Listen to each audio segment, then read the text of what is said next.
આજનો દિવસ ગુજરાતના ઇતિહાસમાં સોનેરી અક્ષરોમાં યાદ રાખવામાં આવશે। આજે ગુજરાતના લોકપ્રિય મુખ્યમંત્રી આદરણીય શ્રી ભૂપેન્દ્રભાઈ પટેલ ગુજરાતની સૌ બહેન દીકરી માતાઓ માટે એક સમાન નિયમ યુસીસી એ ગુજરાત વિધાનસભા ગૃહમાં મૂકવા જઈ રહ્યા છે।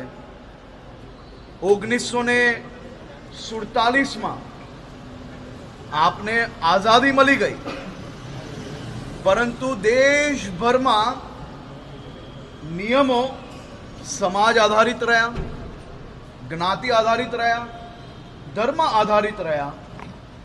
એનાથી સૌથી મોટું નુકસાન અગર કોઈને ગયું હોય તો દેશની દીકરીઓ, બહેનો અને માતાઓને ગયું છે। આજે ગુજરાતમાં મારી સૌ માતાઓ, બહેનો અને દીકરીઓ માટે એક સમાન નિયમો એ આવનારા દિવસોમાં આવી રહ્યા છે। યુસીસી એ દેશના તમામ લોકો માટે એક સરખા નિયમો, લગ્ન બાબતે હોય કે પછી દીવાની બાબતે હોય, આ બધા જ વિષયોમાં એક સમાન નિયમ યુસીસીના માધ્યમથી ગુજરાતમાં લાવવામાં આવશે। આજનો દિવસ એ ઐતિહાસિક છે। મારી આ બધી માતાઓ, બહેનો અને દીકરીઓ આજના દિવસની વર્ષોથી રાહ જોઈ રહી હતી।